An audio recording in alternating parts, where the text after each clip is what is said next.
Hello, everybody, and good morning, good afternoon, or good evening, wherever you are. And welcome to this 8th webinar in the series that we are running on the work of Edwin Lutyens. Today, we're going to look at a house called Greywalls. It's an Edwin Lutyens house in Scotland, on the coast east of Edinburgh, and standing on the edge of a very famous golf course called Muirfield, which has been the host to the British Open Championship at least 7 times. The hotel, which the house is now run as, has also been host to many, many very famous golfers. And maybe they look forward to seeing some of you there in the future. The panelists today, there are 4 of them, so I'm going to keep their CVs rather short, although they're all eminent people. They are Ros Weaver, Robin Prater, Paul Whalen, and Doug Wright. And the first of them, Ros, is our special guest for today. She and her late husband have been owners and proprietors of Greywalls since 1977. It was in their family before that. And Ros now continues to run the hotel with her daughter Joanna and her son-in-law Dominic Hall. The other 3 panelists have all stayed at Greywalls and studied the house and the garden. So the second panelist I want to name is Robin Prater. She's a very important person in the Lutyens Trust family. She's a civil engineer, architectural historian and lecturer, and she's also executive director of the Lutyens Trust America. Our third panelist is Paul Whalen, a partner in Robert Stern & Partners, who has been responsible for the design and management of a huge number of projects from country clubs to massive planning projects in multiple countries. The fourth panelist is Doug Wright, founder of Douglas C. Wright Architects. He also has undertaken many, many projects from residential estates and country clubs through to hotels. And he has the distinction of having been brought up in a historic house himself, which has given him a special skill in relating fine architecture to its setting. What the panelists will be doing is discussing the history and architecture of Greywalls and what it's like to stay in this fascinating and Edwin Lutyens house, which, by the way, my wife and I did last week. Before I turn over to them, I'd just like to touch on 2 administration points. The first is that the talk will be recorded and it will be posted on YouTube in about 2 weeks' time. So you need to be aware of that. The second thing is questions. There may well be questions that you'd like to raise. Please use the Q&A tab at the bottom of the screen, and these questions will be, or as many as possible, will be fed to the panelists at the end. So if I may, I'll turn over now to the panelists themselves and ask them to go right ahead. Thank you.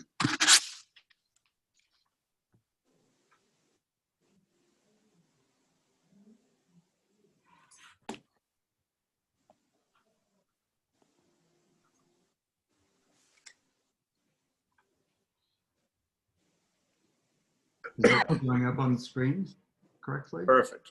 Okay, perfect. Great. Hello, everybody. I'm Paul Whalen, and it's wonderful to be here today. And I want to thank Martin and Robin for inviting me and Doug to join them along with Ros to talk about Greywalls. And I guess Robin and I, or Doug and I are the 2 American architects looking at Greywalls. After having studied it all our lives, we have all the books, of course, of Lutyens, and some other Lutyens houses. But we were in Scotland to tour, this is a couple of years ago, to tour a bunch of historic Scottish houses. We went over with the Sound Foundation. And it was particularly interesting to us to see these historic Scottish houses and then to see Greywalls and to be able to see the possible influences that these Scottish houses had on Greywalls. So that's one of those things that we want to hit on today. This map is, by the way, for all the Americans who are so bad at geography, so you know where we are. We're in Scotland. And this is the only house that Lutyens did in Scotland. Now, Scotland has a very romantic reputation, and it goes back to the 19th century, and I think this 19th century painting epitomizes it. The idea of a castle on a loch, a misty day, the castle is in ruins. It's all about the walls and the light, very romantic. And that kind of romanticism really was mostly invented by Sir Walter Scott in the 19th century. This is Sir Walter Scott's house, which is defined by walls and turrets. Walls are a romantic way of making spaces outside, but they also protect gardens from cold northern winds in Scotland. There are gateways, such as you see on the right, and you'll see that many of the qualities of houses like this are apparent at Greywalls. We also looked at other traditions of Scottish architecture, classical traditions of Scottish architecture. For instance, at Arniston House by William Adam and his son John Adam is a grand symmetrical house with two outbuildings or lodges that help to define an entrance court. There's a large blocky pavilion in the center and an axial drive going right up to the front. You'll see that there are many similarities to the entry drive at Greywalls to this. And looking at the details of Arniston, we were intrigued to find that the stones are rough walls, such as you might find in an old castle, but there are much more refined details, architectural details that are applied onto these rough walls, and they play a sophisticated Baroque game of interweaving frames around windows with rustication around windows. It's a very particular idea that Baroque architects and English Baroque architects were interested in, and it's something that Lutyens picks up on very interestingly.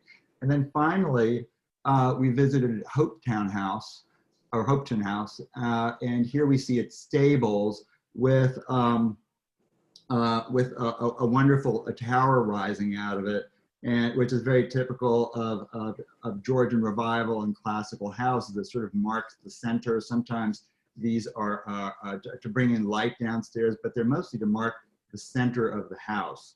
And we'll talk about how different the similar tower is that Lutyens created at Greywalls, and how much more abstract it is. Paul, let's stop here a minute. I find it kind of interesting to think about where Lutyens was in his career when the Littletons first started building a house. They thought about it as early as 1896, and at that point, Lutyens was an up-and-coming architect, but he was less than 30 years old, so he wasn't the Lutyens we think of today. He was finishing up Munstead Wood, and that's their first connection that he had with the Littletons. It was built for Gertrude Jekyll, and Miss Jekyll's sister-in-law, Agnes, was a good friend of Alfred Littleton. And in fact, she introduced him to his second wife, Dee Dee.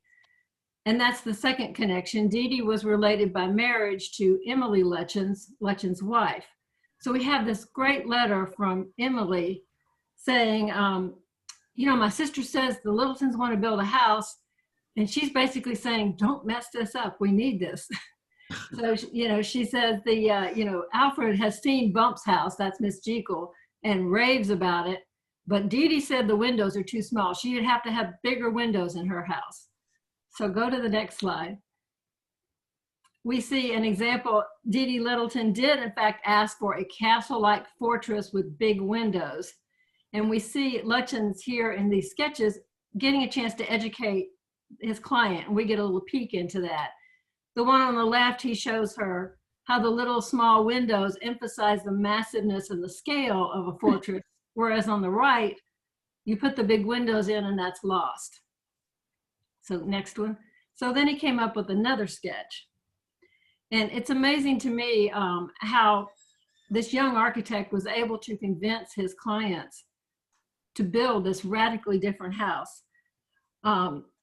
So his new idea comes up with, it's completely different. It's got a curved front in the front. The garden facade's completely different from the front facade. The exterior draws from the Scottish vernacular, but the interior is classically detailed. And the plan is nothing traditional at all. It's almost an H-plan folded 45 degrees, and yet it all works. And how in the world did this young architect talk his clients into building these amazing garden walls for a holiday house? So, And thank God he did. and so How in the Lutyens, world, indeed. I know. One more thing. He must have been good at weaving his spells, because when they began the design, he'd already by then completed several of his major arts and craft work. He'd done Sowingstead and Orchards and Goddard's and Tigran Court.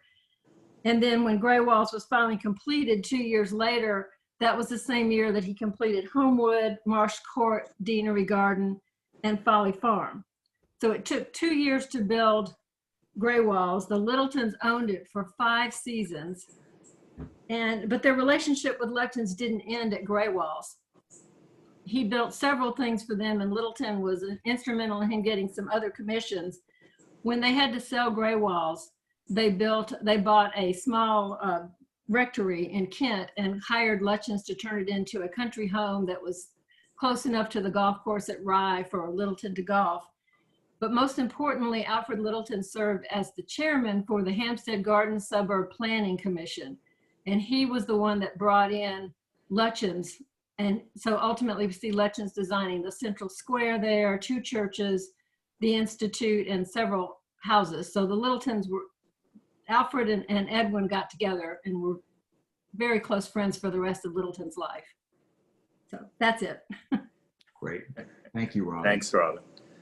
So the house is located at the edge of the village of Gullen, and I was very happy that Ros could tell me how to pronounce that with a proper Scottish accent. It's not Gulane, it's Gullen, which is at the edge of the Firth of Forth. You can imagine the cold north winds coming in over the Firth, and quite close to Edinburgh, as you see on the left over here.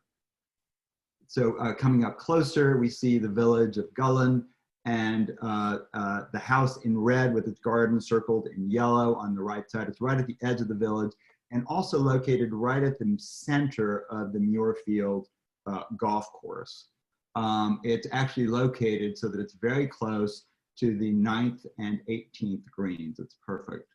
Yeah, make no mistake, this house, Greywalls, was built for golf. Alfred Littleton was one of the great sportsmen of his day. I think you'd call it an all-rounder in England. And here in America, think Deion Sanders. He played 5 different varsity sports at Cambridge. Then he got a first-class degree. And then he went on to be the first man to represent England in both cricket and football. And then went on to a successful career as a barrister. He was elected to the House of Commons in 1896. And that's when he found golf. At that point, golf was the rage in Parliament. And so he started playing golf with Balfour and some of his other buddies. And he decided that this was his sport, but he didn't do it halfway. He decided that the only place to play real golf was in Scotland and on a links course. And not just any course. He bought land next to Muirfield, one of the oldest golf courses in the world, designed by the great Tom Morris, and home to the Honorable Company of Edinburgh Golfers. Lytton described the new property as within a mashie-niblick shot of the 18th green, and you can see from this photo it still is today, if you had a mashie-niblick. Wonderful. So here we see an aerial view of the house straight ahead of you. You can see how close it is to the Muirfield Golf Club. It's almost dangerously close to it. And the house sort of separates the more public area of the golf course off in the distance from the private but very grand entry drive, as well as the south-facing gardens. And in the immediate foreground, you see the lodges that were added just a few years after the original house was built to define a forecourt before the main entry court. And they become a very important part of the experience of the house. The house, by the way, is pulled back slightly from the golf course so as to be a little bit more discreet on the golf course than the club is, as if to say, you know I'm building something much grander than you're building, but I'm going to try to be discreet about it as you're playing golf. You won't even notice it. I'm going to go through a few diagrams because this plan is famous for its interest, its eccentricities. And so starting in red, as you arrive in your car, you see in front of you 3 lodges. There's a large center lodge and 2 supporting lodges on either side. It's a symmetrical elevation with 2 gates on either side. And then as you drive up to it, you need to make a choice. And this is classic Lutyens, especially in this house. There's a kind of lady or the tiger decision that needs to be made. Do you go left to the grand entry drive into the house, or do you go right into the parking garage? And they're completely symmetrical, but you get a sense of it when you drive out to it. You do know which way to turn. Then if you make that left turn, you have a very dramatic axis leading right up to the house, to the concave facade of the house as you see here. And once you're inside the house, Lutyens takes you through a few turns so that you don't really quite know where you are. And he ends up placing you on the garden facade, and you're facing southeast. And so what he has accomplished is he has created a house where the entry facade and the garden facade both face south, southeast and southwest, which is amazing. And here you see the sun arcing around in gold. When I was there, even though I'd seen these plans, I have to say what I discovered is that I was photographing the garden side, and I was thinking, this is so great, we're so lucky, we got a sunny day. I wanted to photograph the front facade too, but unfortunately I won't have any sun on it. So I walked over there and there was brilliant sun on it, and that's when it really sunk into me how brilliantly this arrangement works. Here we are then on the ground facing the center lodge, the end of the center lodge, and the two gates on either side of it. If we zoom in then to that lodge, we see some of the play of classicism that Lutyens used at the center here, this interplay of rustication combined with frames, which is very Baroque, and other English classical architects had used these ideas. But here Lutyens is saying, yes, I'm working in the vernacular, but I can also play with the big boys. I know what classicism is all about. Making a right turn, you see the garage here, and it has a very interesting original Lutyens steel canopy. I think it's the only one. And what it reminds me of is that as this very romantic Scottish house is being built, there were huge train stations all made out of steel being built all over the world. And this is a little moment where we get to see that technology brought into this little house in Scotland. Because it is little, by the way, it looks grand, but it is small and intimate. So let's turn into that grand entrance courtyard, but let's not look at the house yet. Let's turn around and look behind us at the two pavilions that we just passed through. Those two pavilions are completely different in size. The one on the left is very large, the one on the right is tiny. But Lutyens has arranged the massing so that from this view, they look completely symmetrical, both the volumes and the chimneys, and it makes a delightful gateway for you as you are leaving after your wonderful stay here, or if you live here, if you're going shopping, I suppose. So it shows Lutyens' mastery of the picturesque, and he's able to accomplish it all here. Then looking back the other way towards the main house, this is, so many people have written about this facade. It's awful to have to say anything about it, but it's a very grand court, really simply planted with just grass. In fact, the second owners thought that maybe it was too plain, and they planted rose gardens in it.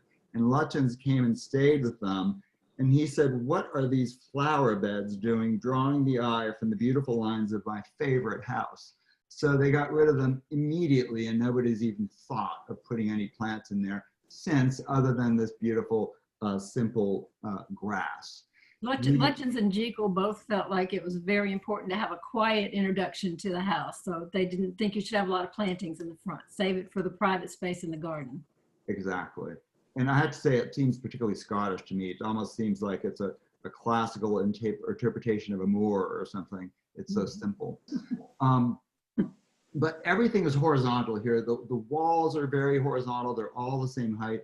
And then the walls lead into the main facade of the house. That main facade really grows out of the walls.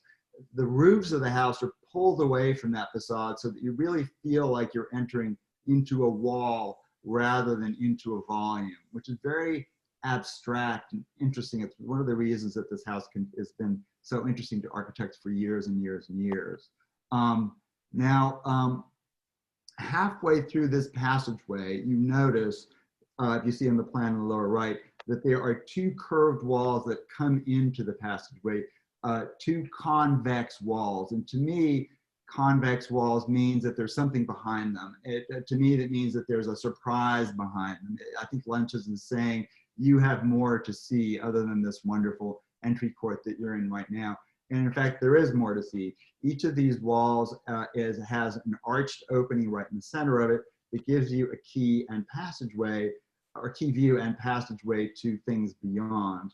At the top, you see the west view, which has the gardener's cottage beyond, and at the bottom, you see an arch that opens up onto the formal gardens. In the diagram, you see the green arrow creating a cross-axis for the gardener to cross over very early in the morning and get to work in those formal gardens.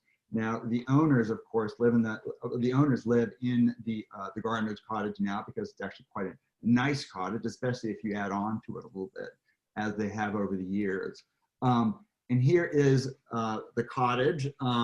We got this photograph from Joanna Weaver. She just sent it to us yesterday. It's hot off the press. And there have been additions to it, but it's still a simple large gable. The rest of the house has multiple gables and complex elements, but here the gardener gets one simple, big, beautiful gable, and it is detailed though exactly at the houses. It's definitely a piece of the ensemble. And going back to the facade and coming closer to it, what I see here is I see in the center a kind of Georgian facade, a grid of windows with a Georgian door surround in the center, but the whole thing is anchored on the two sides by chimneys.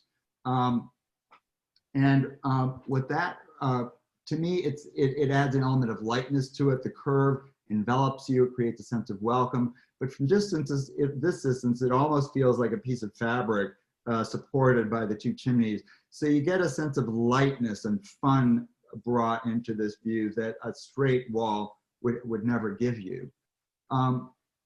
Here on the right, you see that lovely sketch that Lutyens did early on, showing what a castle or a fortress might look like in Scotland that Robin showed a little earlier. And I think it's interesting that in this sketch, he showed straight walls with strong corner turrets.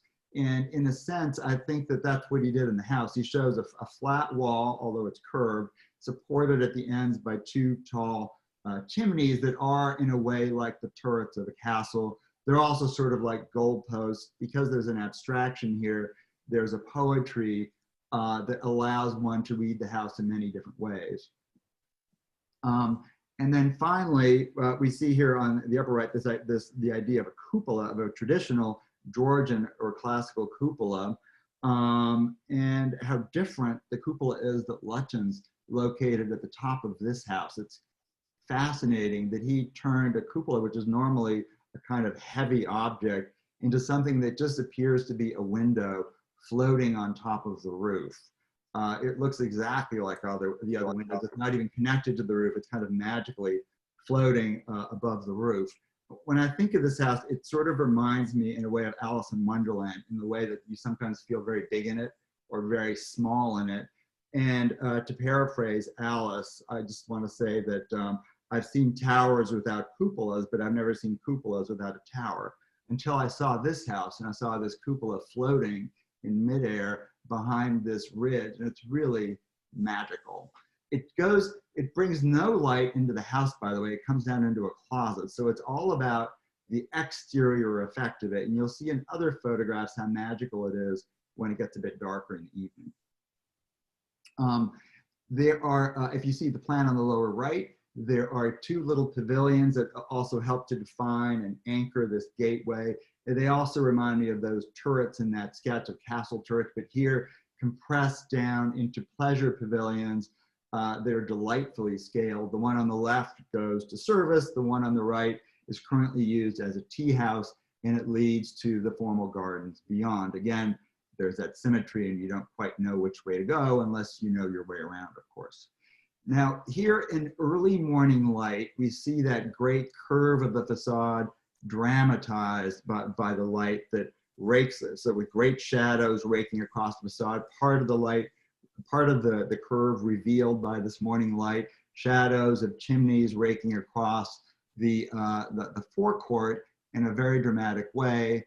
And you start to see that there's something going on above the windows here. You start to see that this is not just a regular wall above the windows, that it almost looks like there are large keystones above the windows. It's a very intriguing detail.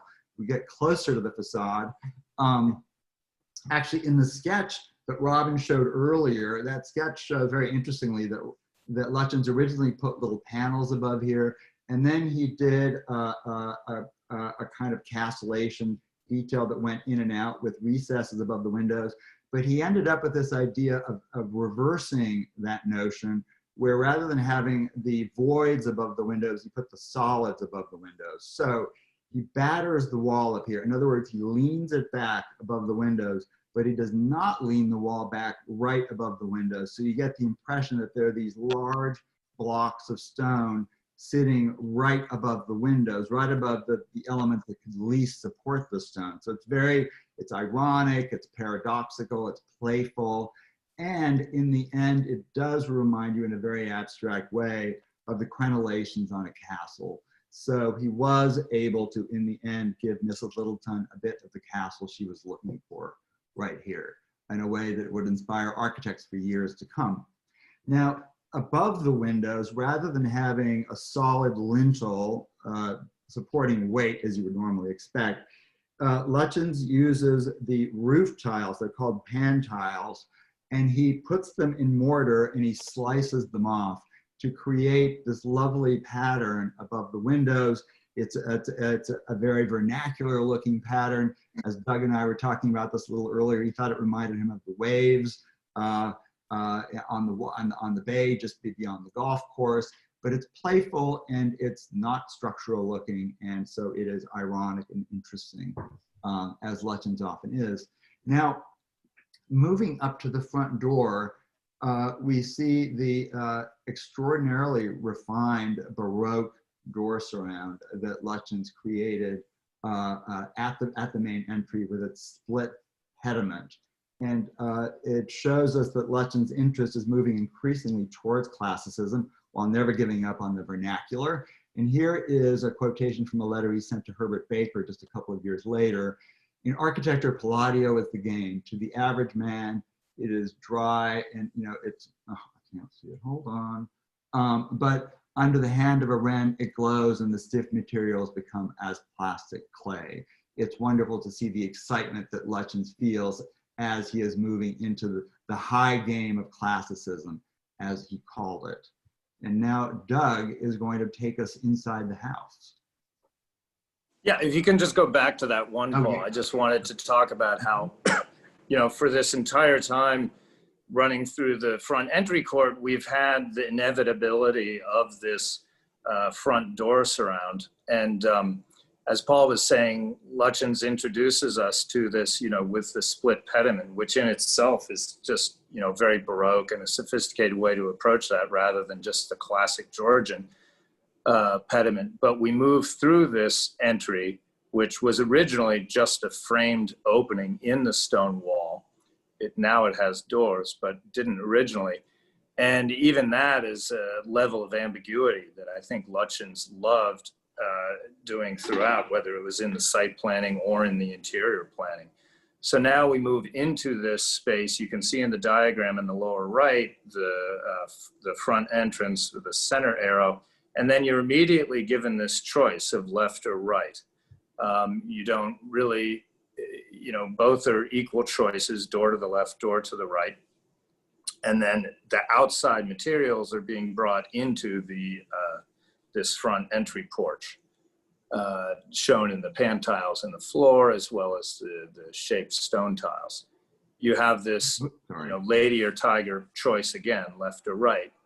And then when we go to the next slide, you can see here, we were just talking about room number 1 there, the porch.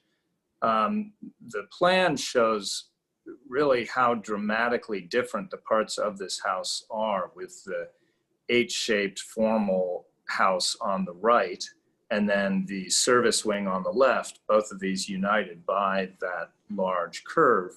But you can really tell on the plan how much the curve is part of the overall geometry, whereas the house itself is quite asymmetrical and unbalanced. As you move from the porch into the stair hall, you can see again in the diagram on the right there, the arrow, we're at the room looking at the stair.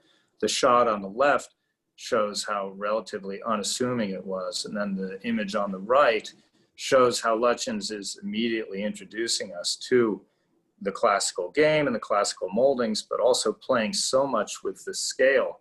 And then you can see behind that plan, Paul, we can see one of the architects we were traveling with there. Very tall Tom Kligerman.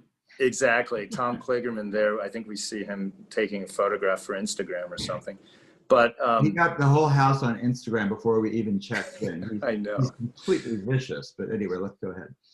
Well, you can see on the right how through these angles, Lutyens is introducing us to all of the elements that he's going to be working with. We're looking obliquely across the room, getting all the arches and keystones. And then as we move into that space, then we're rewarded with this long axial view through the house, through the rondel and the gallery, with the low spring points. All the way at the end there, we have, of course, the drawing room. But as we move through this space, gallery space, then in the long arrow on the right and the plan below, you can see we have long rooms with furniture groupings arrayed for groups of foursomes to sit after the golf, talk with each other. We have the fireplace right in the center on axis with the view out to the gardens. This room would have been flooded by light on both sides. To the right is the garden, to the left is now the drawing room, or a dining room, but was open originally to an inner court. And those chairs are Lutyens Napoleon chair design. Right, right. And still exactly. available for purchase, I just want to add. Exactly. The other thing I wanted to mention was how I know, like, all the Lutyens enthusiasts watching this, I'm sure have studied this house for a long time, as I did as well. But when I first came into this space, I was really surprised at how intimate this gallery was, as well as the drawing room, because, you know, you imagine all the Lutyens houses with going through the pathway to a grand room, and the entire house is quite intimate and, you know, has a surprising intimacy of scale that's different from a lot of his other houses. Mm-hmm. So at the end of this, then we end up in the drawing room at the end. Surprisingly, had a portrait of Paul above the fireplace, right on the center. This is the only naturally paneled room in the house, natural oak. And then as we move into this room, then again, it's a long, narrow proportion space with seating groups, three different seating groups in the space, which are really just wonderful places to sit and talk about your round of golf. Yeah, I have to say, I love these classic English halls that are long and narrow, because they're able to be grand at the same time that they're intimate, and you're able to fit all the different furniture groupings in here and split up in different groups. It works really well. But it's a very low ceiling. I mean, I was standing up taking this picture, and you see how close my head is to the ceiling. It's intimate, it's inward looking, and it feels great as a place that you would go to after a long day on the links. And here, by the way, this is a portrait I took. Yeah, this is your portrait. Relaxing after his 18. My very successful round of golf. Not on the, is actually 3 6-packs is what it was, the 18. But at this point, we would love to have Ros talk to us a little bit about the history of owners and how her family is related to the house. So let's relax on these sofas, and then Ros will talk to us about it. Hello, everybody, and welcome to Greywalls. Sir James Horlick bought the house in 1924, and he was the third owner. The Mrs. Willie James had bought it off, or Willie James had bought it off the Littletons, and they had put on the Lorimer wing, but as the nursery wing, which was above the kitchens. And then in 1924, they sold it to James Horlick for £10,000, lock, stock and barrel, because remember, it was a holiday house. And so they didn't want anything that was in it, any of the furniture or any of the bits. And he bought it then there, and they just came up 6 weeks a year. And on the left here, you'll see well, the two portraits, they're de Laszlo portraits, but I'm afraid these are just copies. The family still have the main ones. And the one on the left is Sir James when he was going off to the First World War, and his wife, Flora, who was Flora MacDonald Martin and came from Skye.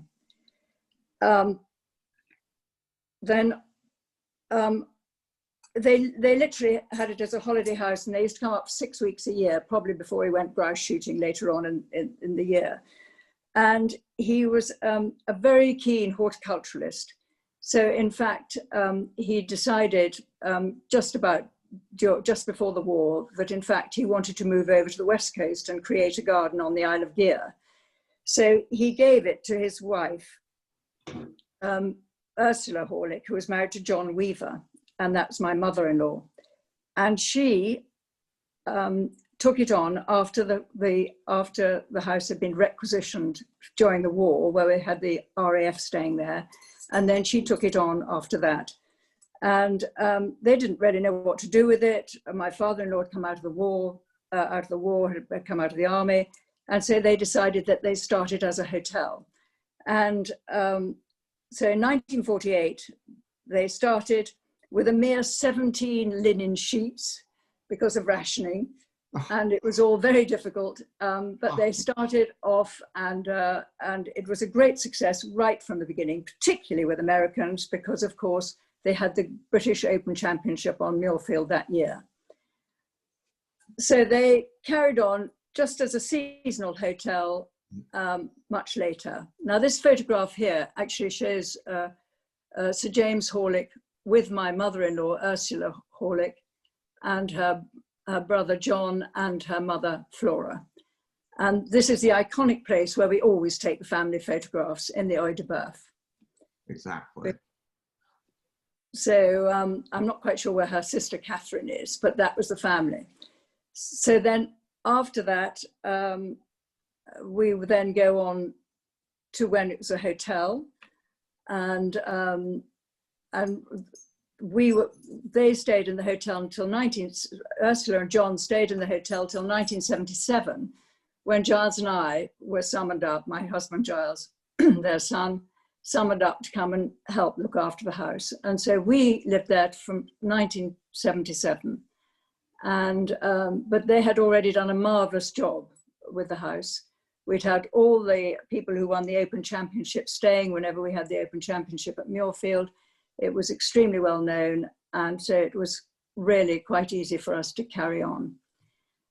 And the whole point of it has been for us is to keep it as a home as well as a hotel. And I hope that it has retained that feel. I think it does. Rob. Yeah, absolutely. I think it's wonderful. Also, your daughter Joanna's taking it over this year, right? Yeah. Well, that has been marvelous, of course. Great. Because finally they've decided they're going to take over. Giles and I moved out about 8 years ago, hoping and waiting for one of them to come up and say they'd like to come up. And Joanna and Dominic have. So it continues as a hotel with a management company running it at the moment. But Joanna and Dom are there in place in the gardener's cottage. Wonderful. Thank you, Ross. I think we have to move along because everybody's going to go to either cocktails in England or lunch here. But Ross, thank you so much, because it's a very important part of the story that there have been a series of owners, and especially you and your family, that have taken such amazing care of this place so that we can all not just see it, but go stay there. That's really magical. And we've only gotten to touch on some of the wonderful stories today. Yes, exactly. So we all have to come visit you, frankly, so we can hear more of the stories. everybody on this line should make reservations pronto after this, Right. this presentation. So just to remind everybody, I think we have about 10 minutes left before we need to take some questions and answers. But Doug, you're on. Right. So, well, this shows the view then from the golf course, and you see how dramatically different it is. Lutyens has basically made the house into like a little village fronting onto the course. And then this shows also that's the Muirfield clubhouse on the right, and then the house on the left, and just how it kind of blends in with the forest and the scale of the clubhouse.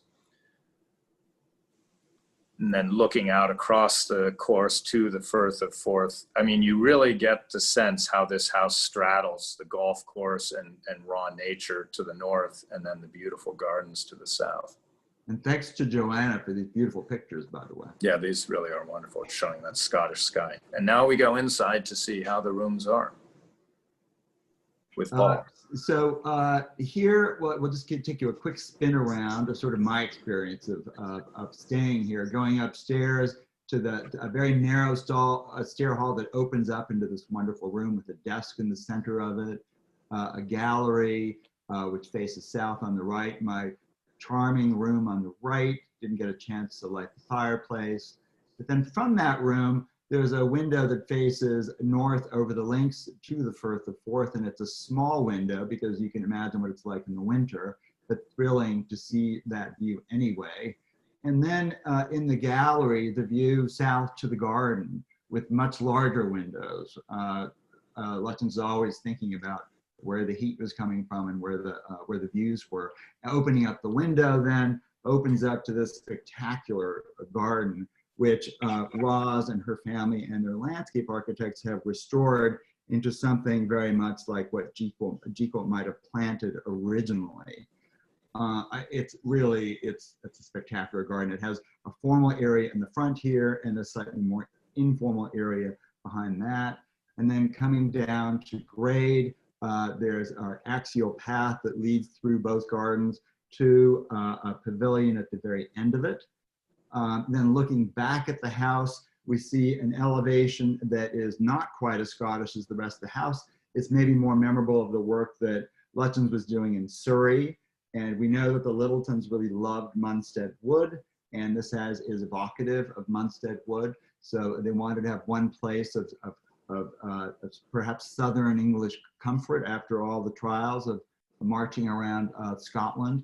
And then as a couple of us, Robin and Doug have both mentioned how different all these facades are. I thought it'd be great to see them all at the same time. With the entrance facade that's all about walls, the garden pavilion, or the garden facade, which starts to be about pavilions, but still symmetrical to hold that axis at the end of the formal gardens. And then finally the golf elevation where everything becomes fragmented, as if to say to the first owner's friends over at the club, don't mind me. I'm not doing anything too fancy over here and not trying to upstage you. I'm just the background. And I think the three of them work beautifully. We should probably mention that this is the only property that Lutyens and Sir Robert Loram, or the great Scottish architect, worked on the same house. And Right. Loram must have respected Lutyens because he used the same stone and he blended his addition in beautifully. Yes, he used the same stone, and it's from a quarry called Rattlebags. And I've been dying to use that word, and I can't believe I haven't used it. The stone is all Rattlebag stone, which is so perfect. I want to get some Rattlebags brought to Long Island so I can use it. Here we are back at that elevation, and then looking at the center pavilion, the sundial, where Lutyens is bragging, I think, that he is showing off that this garden facade will get direct light from 5 in the morning till 4:30 in the afternoon. It proves it with the sundial. It's a wonderful gesture. And then these vernacular details that showing slate located in the mortar on its side and then sliced as a transition between wall and roof, vernacular but very sophisticated. And then this little tea house at the corner of the garden. Once we get up close to it, we see this sunburst sort of pattern where the voussoirs are partly indicated in darker lines composed out of the edges of slate. this is a favorite detail of both Lutyens and Gertrude Jekyll in their garden walls and garden pavilions. And then stepping further back into the garden, where we're in the second garden looking back to the first, and we see the pavilionated quality of the house facing the garden, and in the foreground this great sweeping curve with vernacular detailing, creating the edge of the curve out of those edges. The slate on top. Right. And then further out in the garden, looking back on access to the house. I thought it was interesting hearing from Ros that this used to be a very shady, tree-covered garden, but the trees got old and had to go, and now it's being reinvented. Of course, that's so classic of gardens, that they're always changing and having to be rethought. Now, turning back towards the end of the axis, we see that the paving of the first garden stops and becomes a grass path, very typical of Gertrude Jekyll gardens, that they become more countrified the further you get away from the house. So you can walk on that grass path, and as you get closer to that pavilion at the end, you see that it's tiny, it has a little vent, there's a kind of forced perspective. The small size makes it seem further than it is. And then here are the kind of four musketeers who are all staying there. It's Doug and me and Tom Kligerman and Jonathan Hogg. We were part of this Soane tour of all these other houses, but we really had a fabulous time staying at this house in particular, because it's the only house we got to stay in, actually, of the classic houses we saw. And then finally, the Œil de Bœuf. Œil de Bœuf means a bull's eye, and typically in a French use, it would be an oval window, but I think it's so clever of Lutyens that he actually made it look like an eye.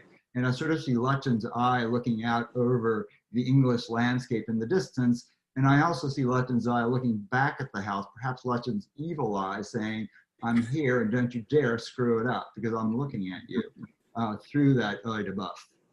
Now, going back upstairs on a cloudy day, we see that this architecture and this kind of gardening looks wonderful even in cloudy weather. And this reminds me of that first painting that we showed you of this romantic Scottish setting. All of it in the end is romantic, and it looks great. It sort of it draws up your emotions in different ways, no matter what the weather is like. It's beautiful. In the evenings, as the famous Scottish gloaming starts to fade, the lights come on. Perhaps you've finished at the golf course and you're coming back to the lights of the house, glowing warmly inside. And then coming around to the front court, these floodlights remind you that it is indeed a hotel, but a very sophisticated small hotel. And I love that these floodlights emphasize the drama of this rough stone, the rattlebag stone, and the details above the windows. And importantly, above, here we see the cupola glowing with light. And to me, it seems like also like a lighthouse.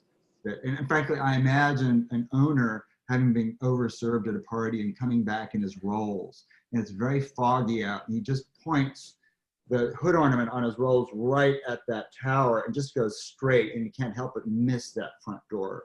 And it's just not a problem whatsoever. And you can do that from any side of the house. You always find your way home. And finally, here is a really lovely evocative picture that Doug took coming back from the golf course, no doubt. This is the golf course side. And I think reminding us of that in the end, although the house is very scholarly and it's clever and it's brilliant, that it is romantic, and it's all about drawing up our emotions as we walk around it at different times of the day, and that this brilliant little cupola always draws us home no matter where we are as we walk around the house. And there we are at the end of our tour, and we'd love to get some of your questions. Take some questions. Thank you all. Thank you very much indeed, all of for a you. wonderful presentation. We do have some questions. First question is from Eric Doniger, who writes, could we discuss a bit about the connections between interior room configuration and space planning versus the aesthetic of the exterior curved facade? The entry procession from the courtyard exterior outbuildings is powerful, but how did he and the owner reconcile that with the odd spaces that are created behind this curve? I could speak to that. I think it's a matter of hierarchy, that I think that in the end, first of all, I don't think the rooms are so odd behind that curve. I think Lutyens did a great job of working them out.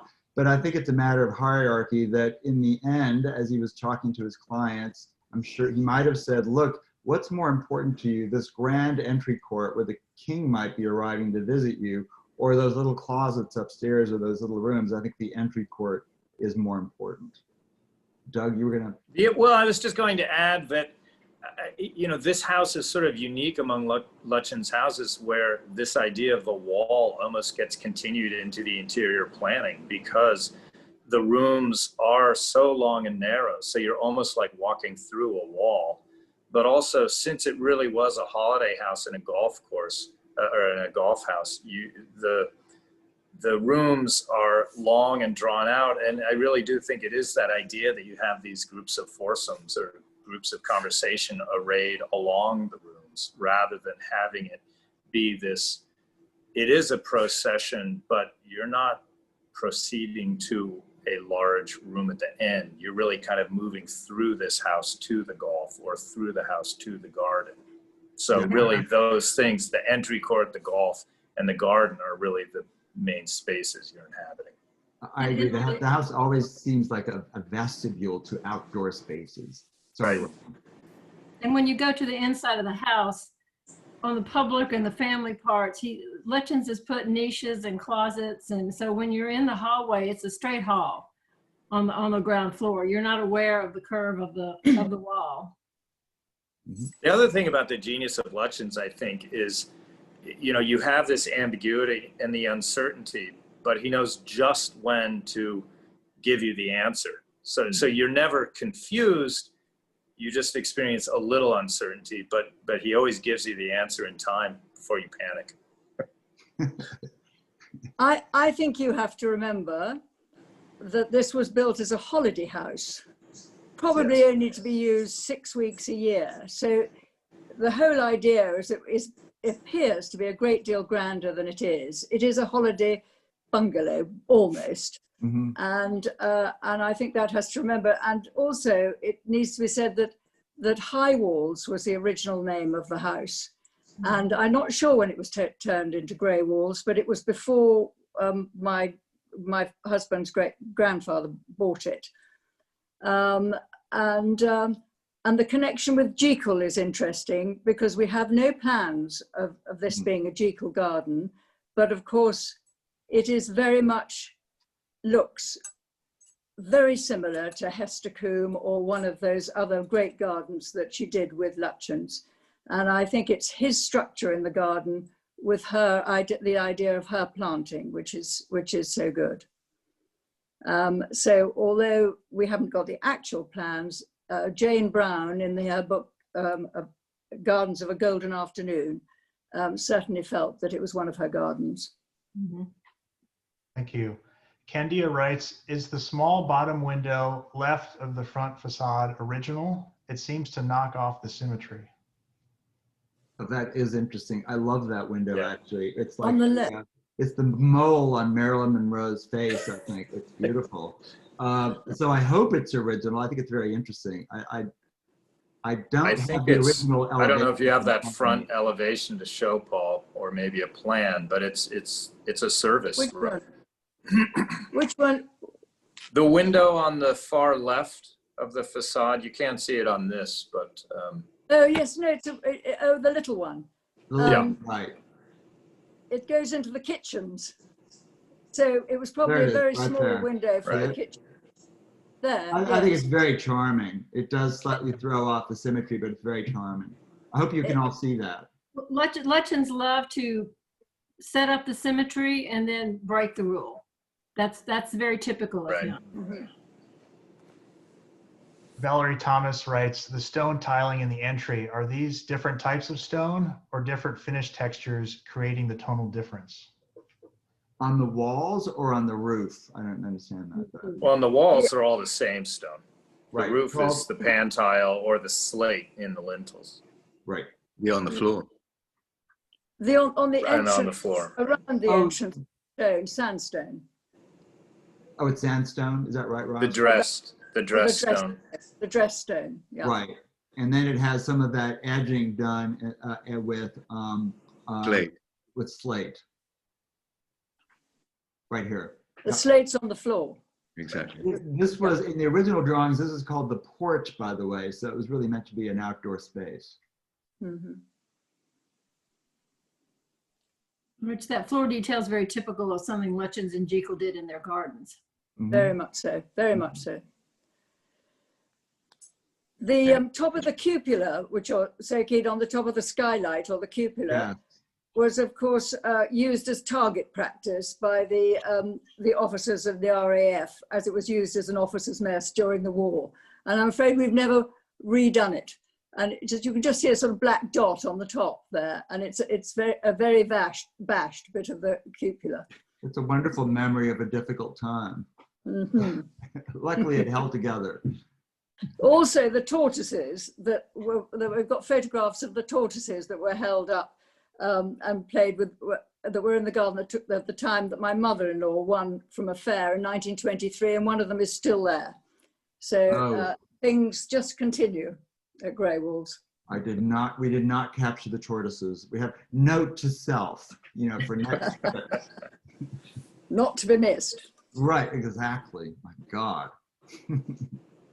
Okay, it looks like we have a phone call in potentially with a question. I'm going to see if I can allow them to talk. A phone call, frightening. Mr. Greenberg, are you on the line? Yes, I am. Can you hear me? Yes.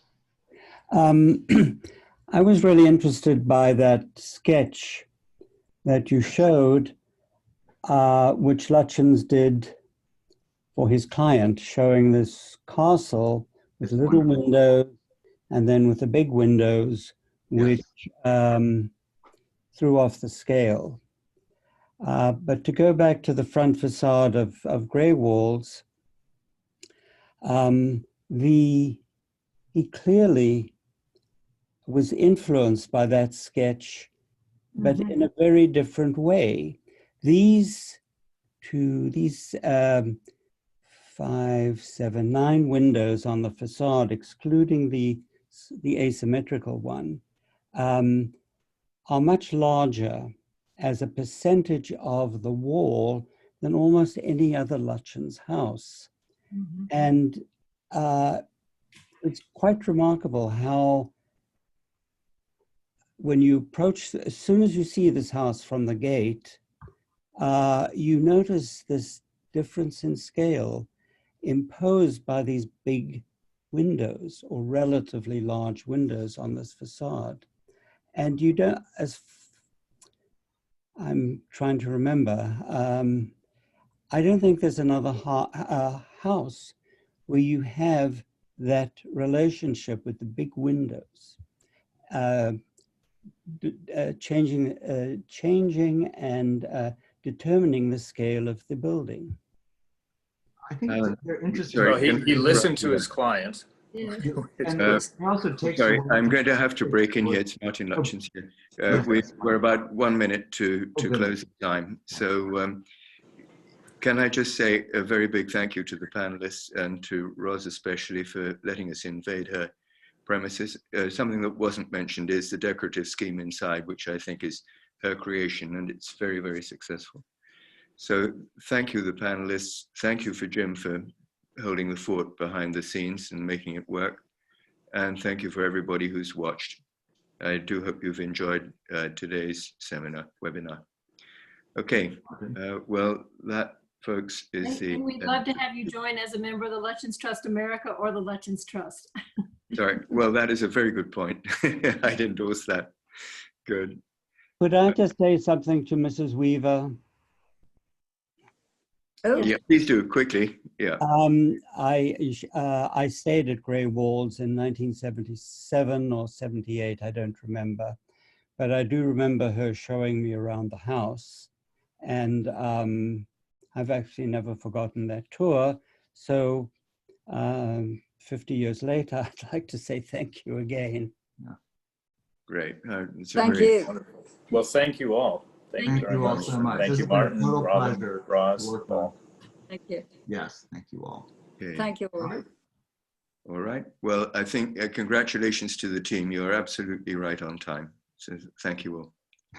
We'll end now then. We'll end now. Yeah.